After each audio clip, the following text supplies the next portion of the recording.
She says she loves you, but why does it feel like she can't stand you anymore?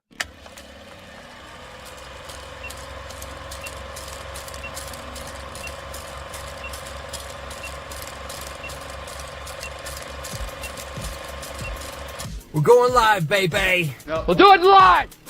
You're listening to the premier podcast for men who want to not only be better with women, but want to be better men in general. This is the Come On Man podcast. And here's your host, Paul Bauer. Paul Bauer. He is a certified master life coach and NLP practitioner. Happy Monday, guys. Did you guys spend time with your mamas yesterday? It was Mother's Day after all. Guys, if you are new to the channel, my name is Paul Bauer and I help men level up and get better with women. And the funny thing about doing that is it tends to make us better men in all areas of our lives. Let me ask you something. Why is it that so many men feel like strangers in their own relationships? You're doing everything right. You're supportive, you listen, you try to keep the peace, and yet she's cold, distant, or worse, completely uninterested. You wonder what changed. Maybe you blame her. Maybe you blame yourself. The truth, you're not dealing with a relationship problem. You're dealing with a respect and attraction problem. And emotional intelligence might just be the missing link that nobody's talking about. Today, I'm going to break down exactly why emotional intelligence is the silent killer or savior of intimacy. And I'll share the hard-won truths that have saved my clients from divorce, bitterness, and years of sexual frustration. Let's talk about why she stopped wanting you and how to turn things around. Stay with me until the end because you already know I'm saving the juice for the last part of the show because that's how we do things here on YouTube. Guys, before you get into it, do be sure to, where are we at here? Like, subscribe, hit those notifications. I do have new episodes every Monday, Wednesday, and Friday without fail. If you guys are watching live right now, I see about 7 people in the chat right now. Sound off. Let's hear from you. If you guys have questions, I can bring it up on the screen. You can actually be a part of the show if you want. But do consider sending a question as a super chat because I'll be able to see it easier in the sea of conversations that you guys end up having in the chat there. And I'll be able to bring that up much quicker. Plus it, supports the show more than anything else. All right, where are we at here? Let's put that up. Let's talk about emotional illiteracy and betatization. What is this thing called emotional intelligence? You always hear, women want a guy who's emotionally intelligent. Like, what does that mean though? What do you think that means? Oh man. A lot of times guys think that emotional intelligence means you got to be more emotional. You got to be more vulnerable. You got to open up more. You got to tell her about your feels. That's not what it means. And what it is it's more of a self-awareness, empathy, right? Understanding other people's point of view and emotional regulation, right? It's not being sensitive. You can understand another person's point of view and where they're coming from and like how they feel about something and still be assertive and not like cave in just because you feel bad for her. You know what I mean? Like she still wants you to be a man, set boundaries and stand your ground. But here's what emotional intelligence really means for you guys. And this will be very helpful to you. It basically means she wants you to understand how she feels. And then she wants you to not get up into your emotions about how she feels. She doesn't give a crap about what you feel. So this is where a lot of guys find themselves in a trap. They think emotional intelligence means be more emotional and like open up more. She don't care. She doesn't care. She just wants you. She wants to know that you know how she feels. That's what emotional intelligence really means when you get down to it. All right. Now let's talk about the invisible decline and how most men lose their masculine edge by trying to please. So what happens in a relationship, right? Well, the ebook talks about it, right? The ebook talks about it. It's what we call the betatization process. And the way it works is it's a 5-step process, but women start testing you. They start throwing little barbs at you. They sort of try to push your buttons a little bit to see if you'll lose your crap. They will try to change plans on you last minute. They will act irrational and see how you react to that. And most of this is subconscious. They're not trying to do anything malicious. They just do these things. And most of the time, they're not really a test unless you fail them, right? If you fail the test and you react in a certain way that makes her feel uncomfortable, and now you've failed her test, and she didn't even realize it was a test in the first place, but she damn sure knows when you fail it, right? So guys start failing this test. She starts losing respect from you. Then she says, hey, I need you to be more open and emotional with me, to try to measure your emotional intelligence. And then you just start caving in and you start opening up. You start sharing all your insecurities and whatever. And then she's like, oh, that's terrible. And then she starts getting the ick more because she starts thinking you're a weak, emotional baby. And then she takes those things and uses them against you, and then just further emasculates you until eventually, 7 years, 10 years down the road, you're no longer the man that she was attracted to anymore. And she doesn't know why. And you thought you were doing everything to make her happy. And now your relationship's in the toilet, right? Because you gave up your masculine edge by trying to make her happy. So what are some signs that you're in this boat, right? We call this, you've been betatized, bro. Like, no one wants to be told that they've been betatized, but being betatized, you can look at it. It's kind of like where you've just gotten weak over time and she no longer respects you. Okay. We can use that terminology if you don't like the word beta, but you end up being, you defer to her. Like, you can't make decisions on your own. You have to check with the boss. You're approval seeking. Like, you go and do things hoping to get an attaboy from her. And then you avoid conflict, right? She wants to pick a fight with you to try to solve something that she perceives as a problem. And I don't want to deal with it. And so you stonewall her, or you just cave in to avoid any kind of fights at all, right? Now, like, you have no backbone. You won't stand up for yourself because you want your peace, bro, right? And your girlfriend, she doesn't even know why she's not attracted to you anymore. She doesn't know why. She doesn't, this whole process is completely subconscious. She's not actively trying to undermine you and emasculate you to a place where she's just as disgusted by you. Like, why, to what end would that make sense? Right? Unless she doesn't want to win. She will test you and she doesn't want to win. And so the more that you pass her tests by not falling for it, and there's lots of different ways of doing that, right? But the more that you don't let her win by not falling for her tests, the more respect she has for you.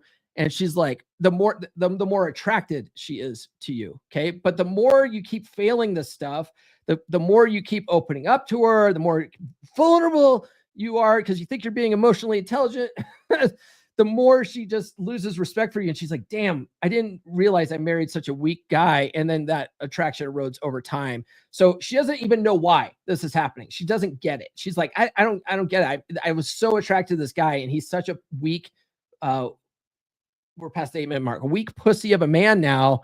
And I just get the ick. I don't know why. I don't know. I know I should, right? These are wives. They're married. They made a vow. They know they should, maybe they go to church and everything. And the Bible says, you got to submit to your husband. She's like, I know I should. I just can't bring myself to it. I don't know why, because her biology is disgusted by your weakness. She can't be with a weak man. So emotional intelligence, guys, it isn't being vulnerable 24/7. It's knowing how and when to lead your relationship emotionally. And a lot of that is just understanding where she's coming from, letting her get that kind of stuff off her chest and sort of steering things in the right direction. And you've got to be a fucking rock, bro. That's where mental frame comes in. Okay. Tune in on Fridays for more information about mental frame.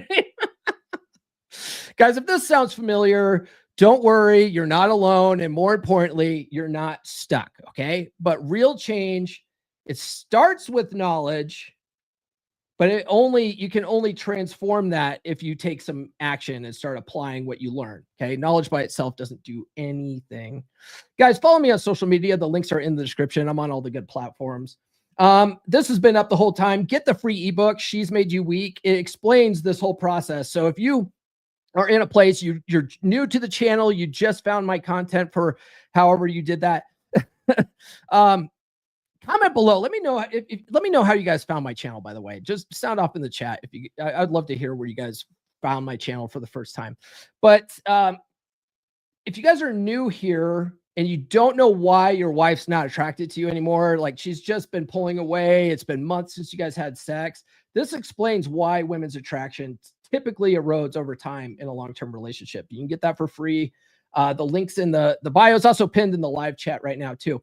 And then all my full books are available on Amazon or Audible, right? The latest book came out in January, Get Her to Fuck You Again. It's a red pill guide to fixing your dead bedroom. If that's your situation right now, you need this book.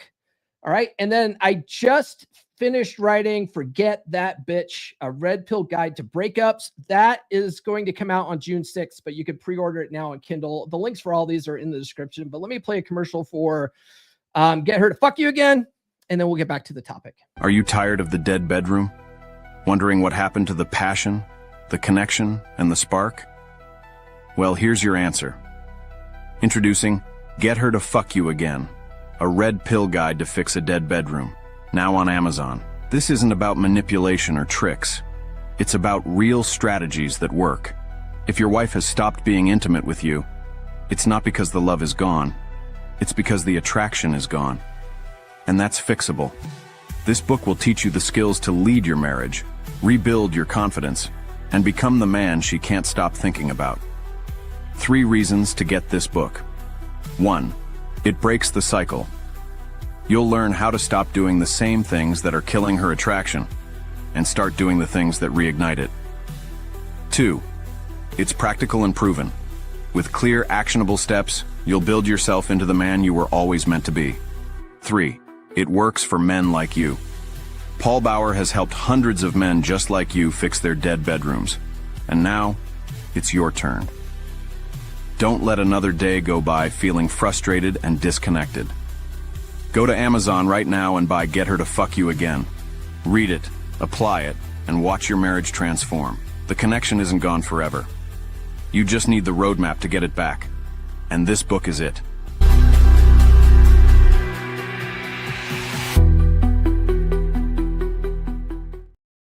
All right. All right. So CJ says, treat her like your daughter, not your mom. That's not bad advice. I would say treat her like the most responsible teenager in the house. That's a red pill sort of concept I got from Married Red Pill. Brother Dan from Beer Club says Facebook Reels. He learned about me from he also, I mean, he knew me since we were kids, you know. his brother and I have been best friends since we were in kindergarten together.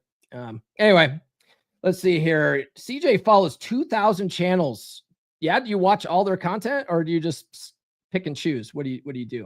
And then Dottie says, I was traveling with a red pill guy. He was really into all red pill content, so I'd hear all about it on our road trips and travels.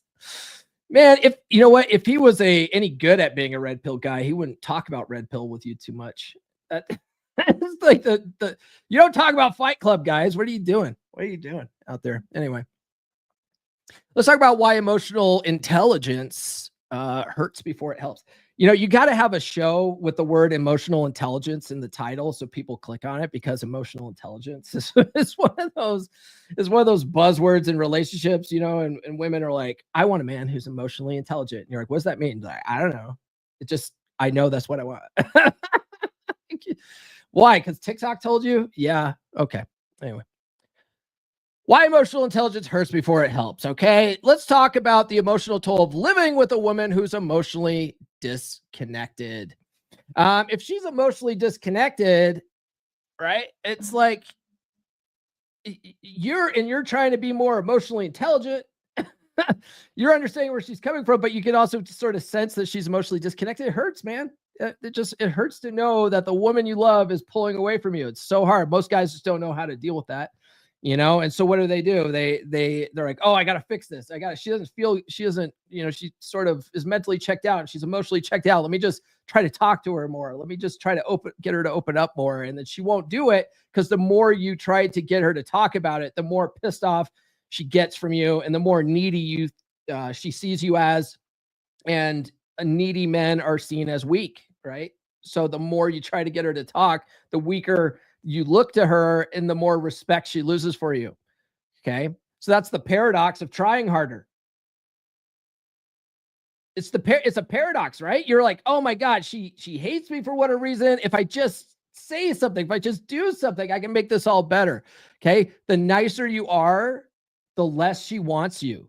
The more you try to do all sorts of things around the house to make her life easier now, right? The more you're like, oh, let me just help out around the house. Let me do more dishes to take that load off you. Let me do this to take that load off you. Clearly there's something bothering you. The more you do all this kind of stuff in order to try to fix her emotions, the more she sees you as weak and needy. It's all one big covert contract where you're trying to fix her in order to get her to respond to you better. Right? If then type thing, that's a covert contract. So the more you try doing this kind of stuff, the less she wants you. Okay. And it is so counterintuitive because that's what society says to do. If you watch any romantic comedy or romantic movie, that's what the guys are always trying to do, right? They've got to chase after her and they got to fix this. And I've got to fight for you and all this kind of stuff. And the more you do that, the more you're pushing her away. And then women will say they want that kind of stuff too, right? This is why we don't listen to what women say. We watch what they do.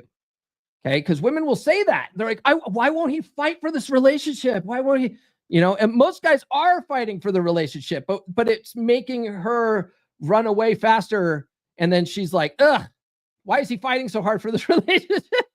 Women don't make any sense.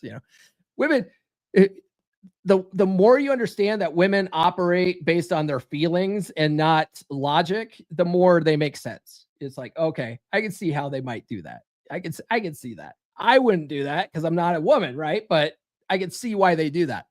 Emotional intelligence. You see what I did there? I understand why they do it. It doesn't make sense to me. I don't agree with it. But see, that's the difference between empathy and like sympathy. Right? Being empathetic means that you understand where they're coming from and you don't necessarily have to agree with them. Does that make sense? Emotional intelligence. Okay, there's that word. Real talk. Emotional intelligence without masculine leadership equals friend zone in your own marriage. Okay? So here's a big problem that guys tend to do too, is they go too hard on listening to women. Right. There's a part in How to Be a 3% Man near the end of the book, which he basically is describing what Paul Benjamin calls the Luca model of communication, where you're trying to listen to what your girl's problem is, understand where she's coming from. You ask clarifying questions so you seek clarity so that you're on the same page as however she's feeling. And then A is action. Like, okay, here's where we go from here. That's essentially what Corey's talking about when he's talking about getting, your girl's got a problem and making her get it off her chest. He talks about how he'll sit there and just poke at her and like throw almonds at her and try to get her to open up. The more you're doing that, the more you're actually chasing and the more you're pushing her away. And the more it's more about you trying to keep the peace and walking on eggshells because you can't have her feeling bad. So it's that part is not very good advice, right? That's not very good advice, in my opinion. Okay, because the more you chase a woman, women are like cats, which is also a Corey Wayneism, right? But women are like cats. The more you chase them, the more they run away. So you don't necessarily want to do that. I mean, when she's ready to talk to you, yeah, absolutely do that kind of stuff. But the way he's talking about where he just like won't let it go and he keeps poking at her and throwing almonds at her and stuff like that to try to get her to talk, that's a terrible advice. Okay, it's better to when you start doing that kind of stuff, now she's gonna start looking at you as a friend, right? Like the more you try to be her friend and getting her to talk and be her emotional tampon, the more she's going to see you as her best friend and less like a lover, And so You can't be doing that kind of stuff. It's better to be like, hey, you want to talk about it? No? Okay. Give her space, right? When she pulls back, you pull back too. Creates more of that healthy emotional anticipation and tension in a relationship. That actually keeps attraction going. When she's ready to talk about it, she'll come after your validation. Okay. That's what you want. You want her coming to you for that validation, not you chasing that validation by trying to fix her stuff. Okay. Because if she's coming to you, you have higher perceived status. She's more attracted to that. You feel me, dog? Okay, cool. Let me throw a scenario at you. All right. Tell me if this sounds familiar or terrifying. This man, he's 42. Let's call him Mark. Mark's the kind of guy that other guys admire. He owns his own business, drives a nice truck. He's in decent shape, always shows up for his kids' soccer games. He remembers birthdays. On paper, solid man. Responsible, successful, a man of his word. But behind closed doors, totally different story. He's in a marriage that feels more like a business arrangement than a relationship. The sex, gone. Not less frequent. I mean, gone. She's no longer having sex with him. It's been 18 months since his wife touched him in that way. He tells himself she's tired, that she's stressed, hormones, maybe it's menopause. Maybe therapy will fix it. Maybe it's just a phase. So he doubles down, right? Starts doing more around the house, becomes the default parent, always asks her what she needs, how she feels, what she wants for dinner. He starts reading relationship blogs. He tries to be more vulnerable, because everybody says that's what women want. Okay. And every night he lies in bed right next to her, feeling completely invisible. She turns her back. He turns to Google. How to save a sexless marriage. Now here's where it gets painful. Okay. Mark thinks he's doing everything right. And maybe you do too. You're the nice guy, the good husband. You don't cheat. You provide. You're emotionally available. You're helping her around the house more than your old man ever did. Right. I'm better than my old man. I'm doing it better than him. My mom always said, don't be like dad. So why does it feel like she resents you for it? Why does she sigh when you walk into the room? Why does she have a headache every night? Let me tell you something that nobody tells you when you're walking down that aisle in your rented tuxedo. Respect precedes desire. And Mark lost that the day he stopped leading the relationship. Right? He stopped making decisions. He stopped setting boundaries. He stopped showing up like a man with a mission and started showing up like a man trying to earn brownie points. So here's the paradox. The more he tried to please her, the more disgusted she became. Not because she's evil, not because she's heartless, but because of biology, emotionally, instinctively, she needs a man who leads, not a man who pleads. She doesn't want a servant. She wants a king, right? So now imagine this. Mark hits a wall. He's crying in his car one night outside of Target while his kids are inside with her. He's not weak, but he's done being confused. So he stops asking what's wrong with her and starts asking, what happened to me? That's when everything changes, okay? He starts reclaiming himself. He starts lifting again. He stops over-explaining every decision, stops seeking permission to even exist. He starts leading with clarity, not controlling, not barking orders, but with direction, energy, and purpose. The eye contact, it lingers a little bit more, right? And slowly the room gets a little bit warmer. The tension starts building. Not the bad kind, but the charged kind. And one night she brushes his arm as she walks by. It's subtle, but it's the first time in almost 2 years. And here's what I want you to understand, okay? This isn't magic. This isn't manipulation. This is the masculine reclaiming his polarity.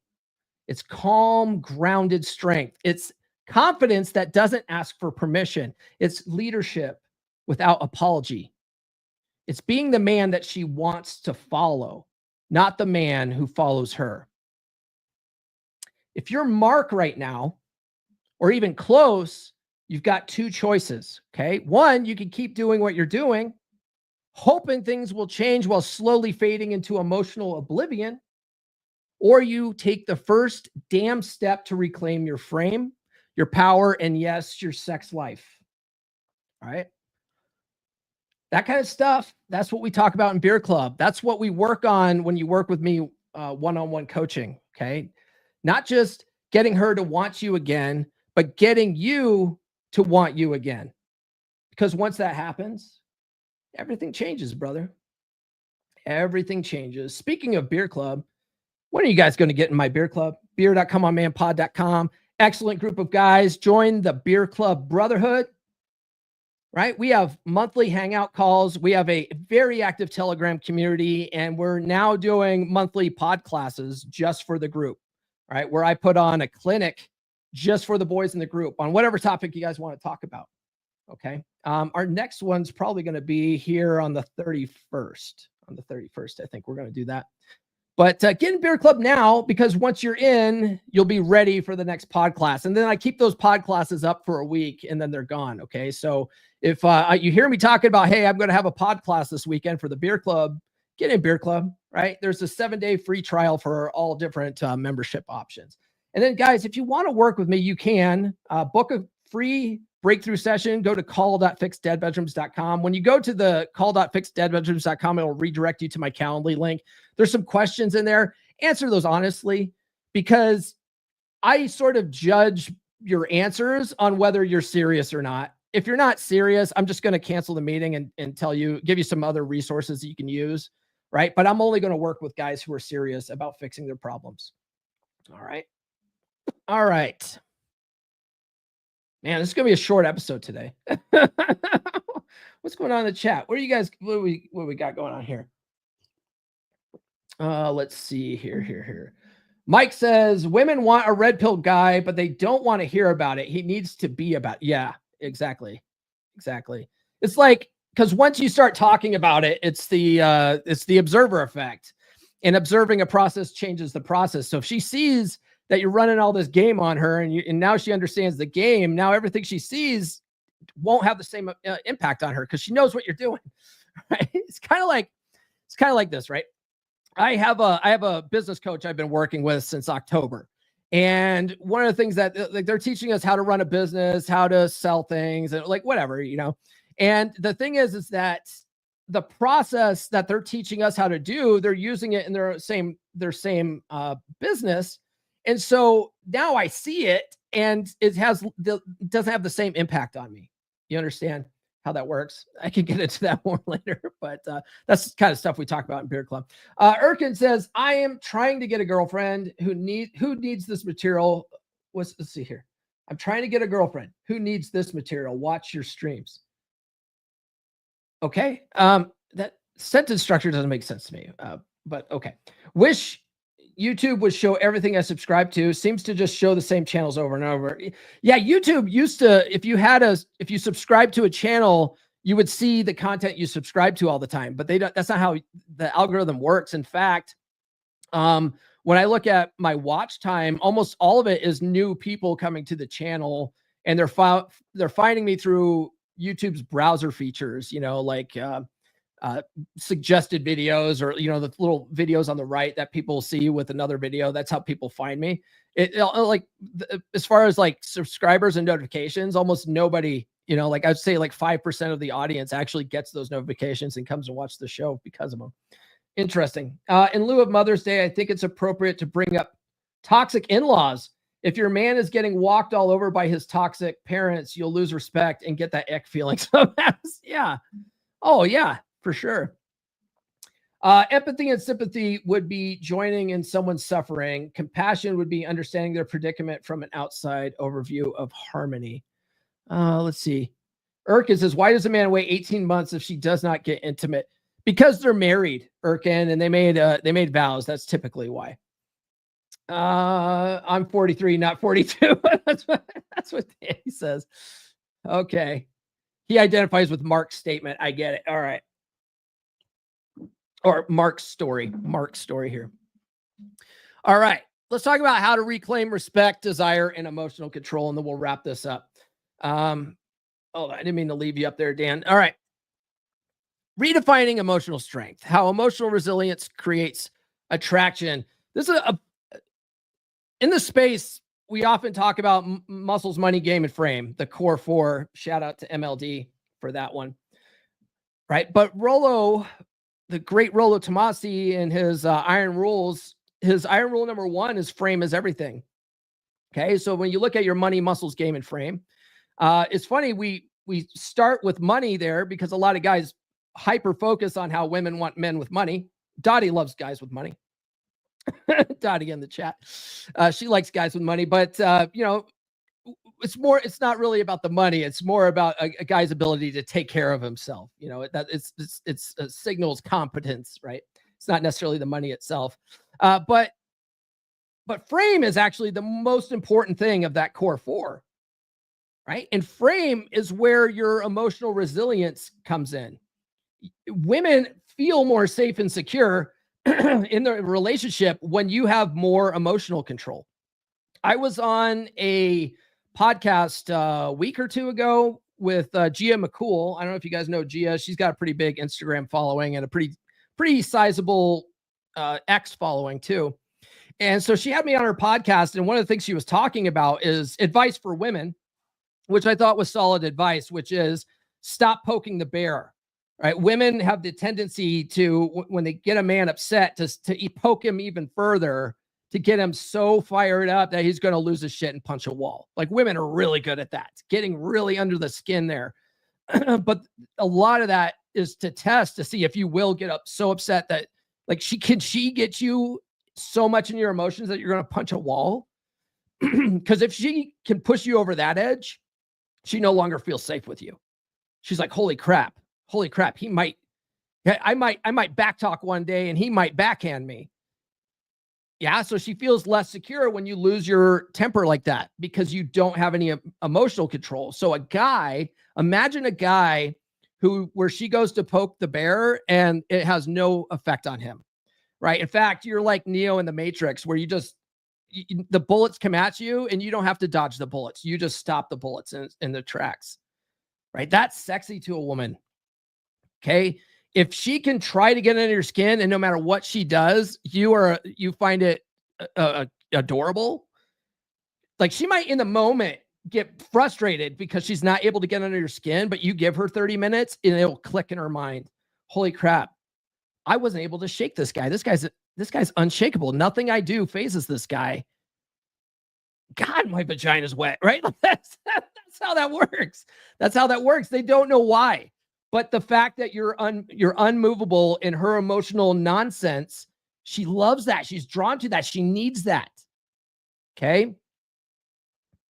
So that just by itself, that frame control, having some of that emotional regulation naturally sparks attraction. That's why when I'm working with guys in dead bedrooms, the number one thing that will turn that situation around within a couple of weeks is emotional regulation and control and handling shit tests. Why? Because it brings you to the beginning of the betaization process. Okay. It starts to reverse the process. It takes you back to the beginning. It's like a time machine going back in time to where she was attracted to you again. Right. And now you don't fuck up this time because you know how to handle those tests. You're unrattled. You're unfazed by it. And she can't get her way with you. And she's like, God damn it, I love this. I don't know what he's doing, but my vagina's wet all the time. That's why we want to rebuild that masculine frame.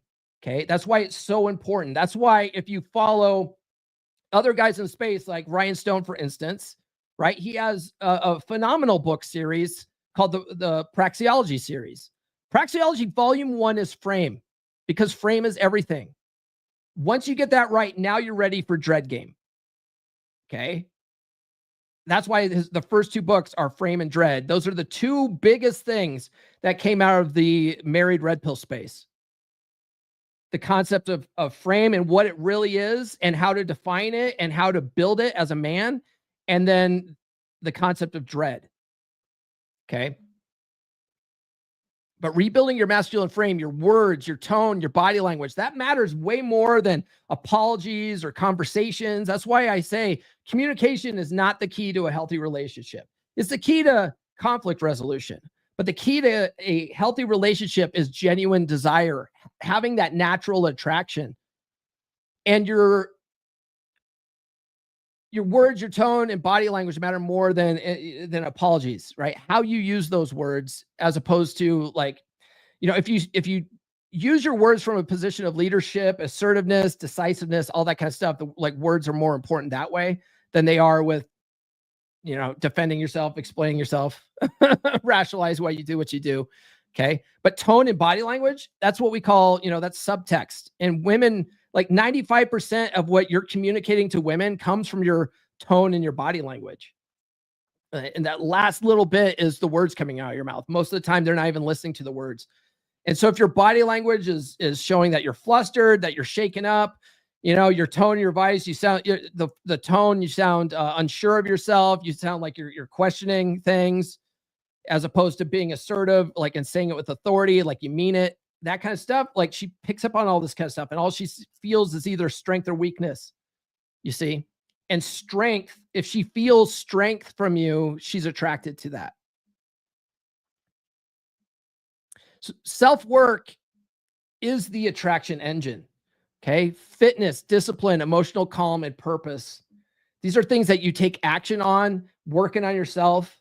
This is why self-improvement, literally working on yourself, not just reading books, but actually applying what you're learning, that does more to create and maintain attraction in the long term than anything else you're doing. You're trying to learn, like, seductive pickup lines and how to talk smooth and all this kind of stuff's nice, right? But if you want to keep that attraction going when she's cooking dinner and not just when you're sitting on the couch flirting with each other, like when you want her thinking about you all day long, okay, that kind of stuff comes from you improving yourself and working on yourself, and the work never stops.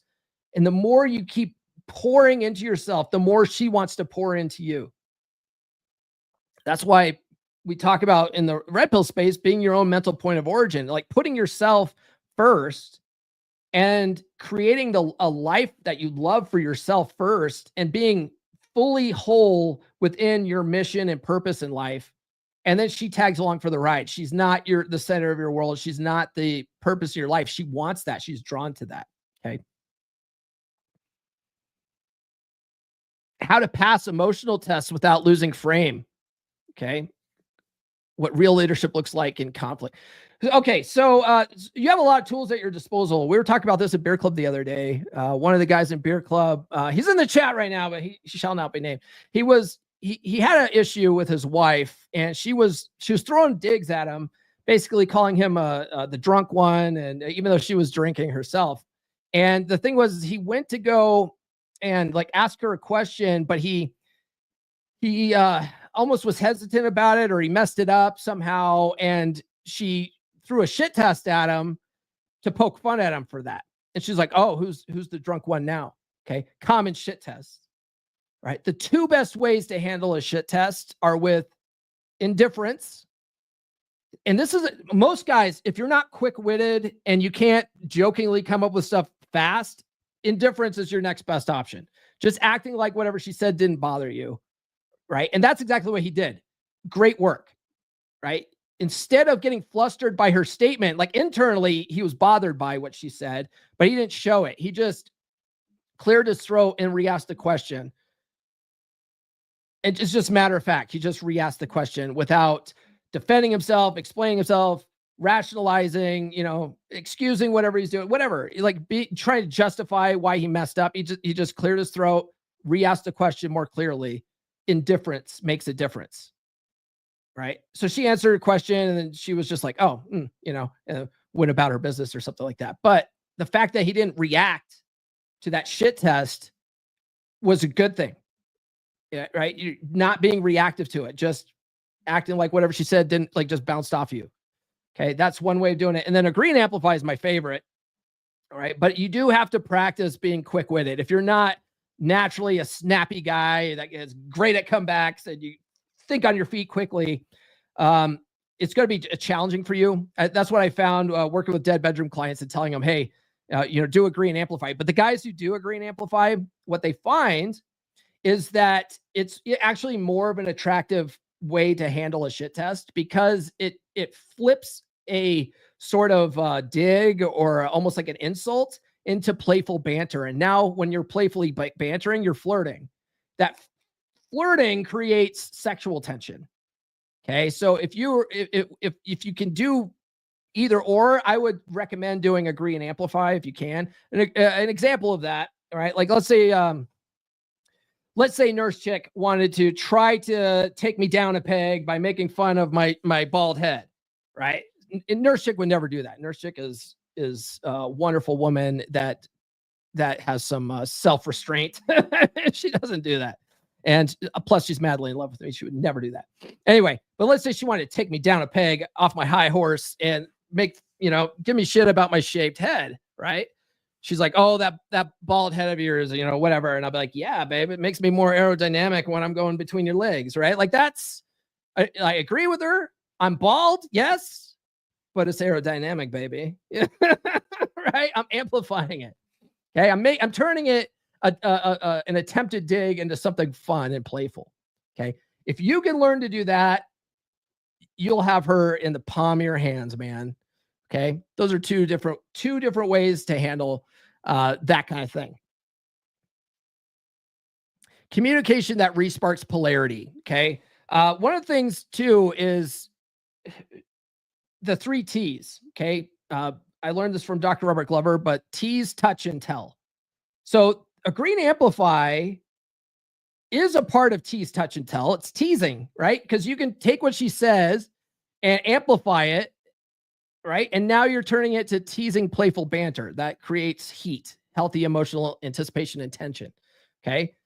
So that's tease. Touch is physical touch, right? That's a good way. So let's say she's getting like all flustered and mad and she's throwing barbs at you, and you just walk up and you calmly touch her on her shoulder. All right. That's one way of communicating from a position of authority. Okay. Because now you're like I'm the leader in the relationship, and you just touch her on her shoulder. Like, what's going on? Talk about, tell me what's going on. I know you're not mad about the trash right now. What's going on? Right. The key is to really communicate from a position of authority and leadership. Okay. So teasing, boldness, not over validating. Luca's a good way of doing it. I talk about Luca more and Get Her to Fuck You Again, but it's listen, understand, clarity, action. Okay. If you want to know more about that, get that book. But communicating from a position of authority and leadership puts you at a higher position than her. That status is attractive to her. That's hypergamy. She needs to see you as above her in some way. A lot of people think it's money. It's not necessarily money. It's not necessarily money. That could be a whole other episode. I could talk a whole hour about why money ain't shit when it comes to love and relationships and respect. Boundaries are sexy, right? Showing that you value yourself and that she can't walk all over you. She actually likes that. Gia McCool, she posted on Instagram the other day. It's a funny video. It's from Cool World. You guys remember the movie Cool World? Who remembers the movie Cool World? Drop a 1 in the chat if you remember the movie Cool World. It had I think Kim Basinger was the voice of the hot blonde bombshell. It was a cartoon character, but Brad Pitt was in it. As a human. So it was one of those movies where they had a mix of humans and cartoons. And Brad Pitt was some kind of like cartoon police. And he was like, doodles, which are cartoons, are not allowed to, have sex with humans. That was like sort of the premise of the movie. And Kim Basinger wanted to have sex with a human. And once she did, she became human, right? Spoiler alert. That movie's older and shit. It came out in the 90s. But anyway, Gia McCool posted a picture of the blonde chick from Cool World. And it said, when a man assertively sets boundaries with me, and you just see her like lean back, look all sexy, smoldering look, and then her legs start opening. Women like that. women actually like a guy that doesn't let himself get walked all over. It shows that he respects himself.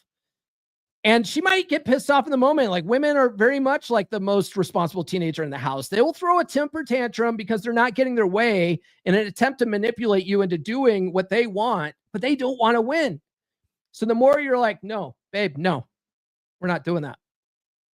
Right? The more they're like, fuck, I love this guy. I don't get it.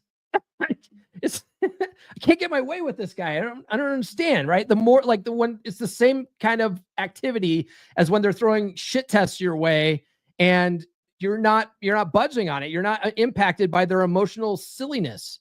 They fucking love that. Okay. So you got to learn how to set boundaries. All that kind of stuff shows that you have this, as Thor would say, RP Thor would say, a dominant masculine presence. They find that very attractive. Okay. And you want to rewire your identity for all this stuff. I talk about this a lot on Frame Fridays. Okay. But you've got to become the man that doesn't need her to want you. Okay. When you're the kind of guy that doesn't need her, that she wants you more. It's very much like, have you guys ever seen the movie Swingers, right? The movie Swingers with Vince Vaughn, right? They're going to Vegas. Him and his buddy go to Vegas. That's one of the greatest breakup movies of all times, in my opinion, though. But they go to Vegas. He brings his buddy to Vegas to get his friend to snap out of this breakup. He can't stop thinking about his ex, right? So he needs to tune in my podcast. But they end up going to Vegas. And one of the things that they said was, we got to wear the suits. You got to wear a suit. You got to act like you don't want the shit. And then they give you the shit for free. Right? It's the same thing with women. You got to act like you don't want the shit. And then they give you the shit for free. It's amazing. Because women are very much like cats, right? The more you chase them, the more they run away. The more you ignore them and act like you don't need them, the more they want to sit on your lap and show you their butthole. Like, women are very much like that. So you've got to rewire your identity to be more lovingly detached in the relationship so that you're not so validation seeking from her. You're not trying to get that attaboy from her. You don't care if you have her approval or not.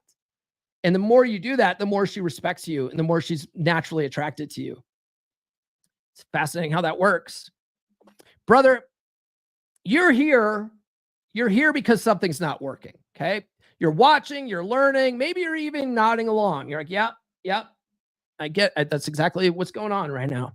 But let me be blunt. Watching this episode by itself won't fix your life. Knowing isn't the same as doing, as taking action. And doing, that starts when you get off your ass and make the decision that you're going to make some changes. Right? I don't know, man. They told me to just be myself. Just be yourself, bro. That's what they told me to do.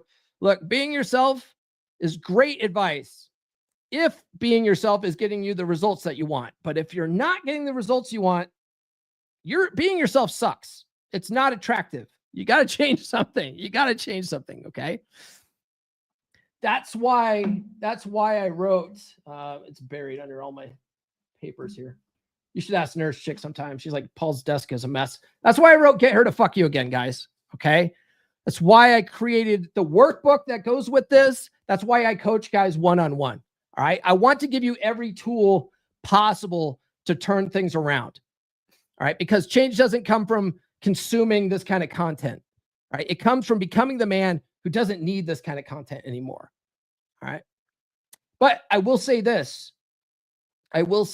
Once you get to a point where you're seeing results, don't just completely absolve yourself of this content. You want to keep this kind of stuff fresh in your mind. That's why I say read my book 10 to 15 times, right? Like, maybe you don't need to tune into all the red pill content on the internet. You don't need to have 2,000 subs that like CJ in the chat there. You don't have to be subscribed to 2,000 channels anymore. Okay. But you do want to revisit this content at least once a year to keep it fresh in your mind so that you don't fall back on old programming. Okay. Links in the description for all this kind of stuff. All right. It's time to step up and take control of your life, brother. All right. You can stay here. You can watch videos or you can make a move. Right. Most guys won't. Most guys won't do fuck all. They'll buy a book and put it on their shelf and feel good about themselves. Okay. But not you. You're going to buy the book. You're going to read it. You're going to apply what's in the book. You're going to take action. Okay. You're going to be one of the guys in the top 3% that actually do something about this. Okay. What's it going to be? All right, guys, that's all I got for this episode. Tune into the podcast on Wednesday, which will be about why getting your ex back is a trap. It's going to be loosely based off of chapter 3 in my new book, Forget That Bitch, a red pill guide to breakups, which you can pre-order on Amazon right now for the Kindle edition. Otherwise, the paperback and hardcover come out June 6th. And I'm working all this week on trying to get the audiobook done. I've recorded up to chapter 2 now. So we're going to try to finish the rest of the book this week and then hopefully have that ready and scheduled out for a June 6th release as well. It all depends on ACX. It takes, I think, 14 business days for them to approve that kind of stuff. Let's see here. Yeah, links are in the description for that, or you can go to books.comemymanpod.com and you can find the Kindle edition right now and pre-order it before June 6th. All right. What else we got? Okay, cool. No super chats. Guys, do be sure to like, subscribe, hit those notifications. I do have new episodes every Monday, Wednesday, and Friday. Thanks for everyone that sounded off in the chat today. I appreciate you. No super chats. Not mad, just disappointed. Follow me on social media. The links are in the description. When you guys don't send super chats, that is actually good. It doesn't demonetize my show. Guys, get the ebook. She's Made You Weak. You can find all my books. I have 3 of them out right now, and the 4th one is available for pre-order. The links are in the description for that. All my books are available on Amazon and Audible. So if you prefer to listen, I do too. I prefer to listen to audiobooks than sit down and read. You can get those there. Guys, join the brotherhood. All right. Be a beer club brother with us. Swap some notes, level up, get held accountable, hold other people accountable. You know, if you're a guy that's been studying this stuff for years and you can help other brothers out, like join Beer Club. You're welcome in here and show your expertise to the guys in the group. That would be awesome. All right. And then guys, if you want to work with me one-on-one, you can go to call.fixdeadbedrooms.com. That's all we got. And we will see you guys on Wednesday. This has been the Come On Man podcast. Now go out and get it. Hold on. I just saw a $10 super chat or 10 sex super chat there from Erkin. Thank you so much, man. I'm going to give you this one. Super chat, we'll see you there. Shake it, dance without a care. Sending love from everywhere. Groovy beats we all can share. Your support is so divine. Moving closer to the line. Thank you, you're the best. Party on, we never rest.